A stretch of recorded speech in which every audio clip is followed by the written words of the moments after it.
All right, so let's read just a portion of Ezekiel 38. We won't even get to 39. You're going to have to do your homework yourself, all right? But I'm going to read you a few scriptures. Here we go. You can listen to this. Ezekiel 38, starting at verse 2. God speaks to a man named Ezekiel, a Hebrew, a Jewish man, and says, Son of man, set your face toward Gog, of the land of Magog. So first of all, let's clear up the confusion. Gog is the person, Magog is the land. Gog is the leader of a land called Magog. Who is this Gog? He's called the prince of Rosh, Meshach, and Tubal. And prophesy against him, and I will turn you around. That means he was going somewhere and he gets arrested in his tracks and he's redirected. I will turn you around, put hooks into your jaws, and lead you out with all your army. Skip a little bit, verse 5. Persia, Ethiopia, or Cush in Hebrew, and Libya are with them. Gomer and all its troops, the house of Togarmah, from the far north. I say the far north. Okay, because this is the thing that a lot of prophecy teachers will focus on. And all its troops, and many people are with you. Skip a little bit, verse 8. And in the latter years, that is a phrase connoting the end times. In the latter years, you will come into the land of basically Israel. All right? You will come into Israel. So there is an enemy who's hell-bent on destroying the Jews. And that's not a surprise because it happened in the Holocaust with Adolf Hitler. It's happened many times before in history, so patterns are prophetic.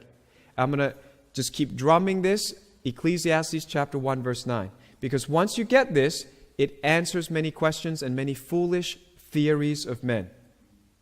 And you're going to be challenged today because some things you've heard and assume that's just the way it is. It's the way I've always heard it. It's not true.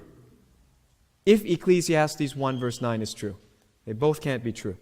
Part of the confederacy is Gomer and all his mans, the house of Togarmah, of the north quarters. Interestingly, it doesn't even necessarily say Gog is from the north. It says Togarmah is from the north. But it's just been assumed that Gog is, got to be the one from the north. Could be true. And many people with thee. It's too many to even name. All right.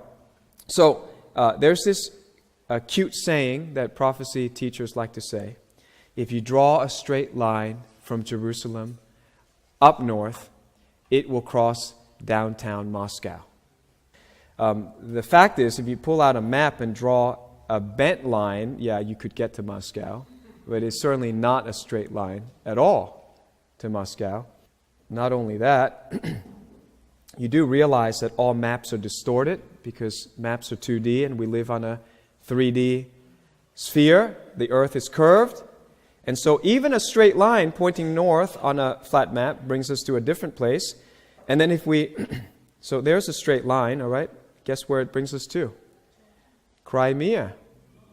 That's a straight line north on a flat map. Crimea. That's exciting because Crimea is definitely in the news, right? Now, what we really want is a geodesic line. What is that? That's a straight line drawn on a curved object. So we draw a geodesic line to true north. It points us this way. From Jerusalem, it goes to Ankara, which is the capital of Turkey. That's fascinating because the Bible has said Turkey is going to be a main player. Turkey in World War III. And then if you keep going up, guess what? It kind of like, I think you can say, it goes like downtown Ankara, then it goes downtown Kiev, the capital of the Ukraine. Let's go back in history. Ibn Battuta from Morocco, considered one of the greatest travelers. He traveled 3 times the distance of Marco Polo. He visited Guangzhou in 1346, and he called the Great Wall of China the Al-Magog Wall. Why did the Chinese build the Al-Magog Wall? To keep the Mongol hordes out. So maybe the Mongols are the Magog people, are from the land of Magog. So 9 reasons. First of all, Al-Magog Wall is not anywhere near Russia. Jewish historian Josephus said Magog was the land of the Scythians. Byzantine historian Procopius of Caesarea in the 500 says Magog was the land of the Huns, and Gog was Attila the Hun. Sunni historian Ibn Kathir in the 1300 says Magog was the land of the Khazars. King Joseph of Caesarea said himself that he's a descendant of Magog's nephew Togarma. Jerusalem has been invaded at least 26 times in the past 2,000 years. Let me ask you, did Russia invade? Not once. So, if that which has been done is what will be done, if that which has been is what will be, then Russia's not in the picture.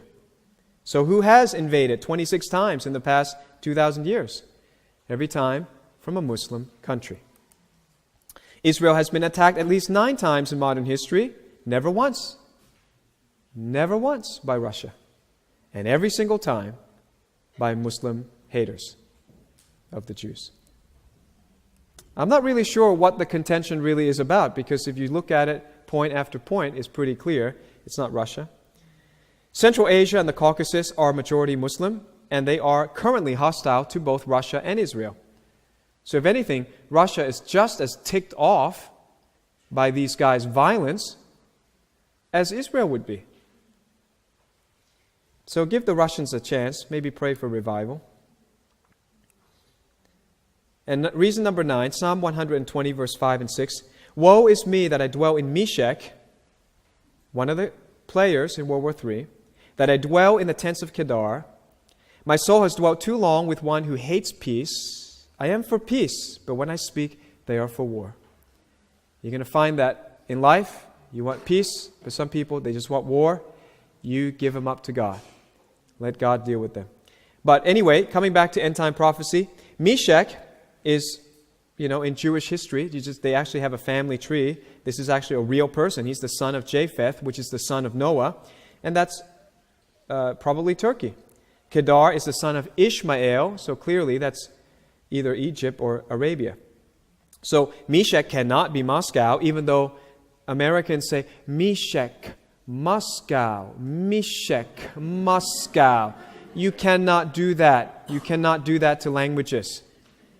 Sound alike is not a good enough reason. They're 2 different languages. Meshech is not a place where the psalmist likely lived if Meshech is Moscow. The psalmist said he lived, woe is me if I live in Meshech. And I don't know any Jew who went all the way up to Moscow back in those days. Moscow also never threatened war against the Jews during biblical times.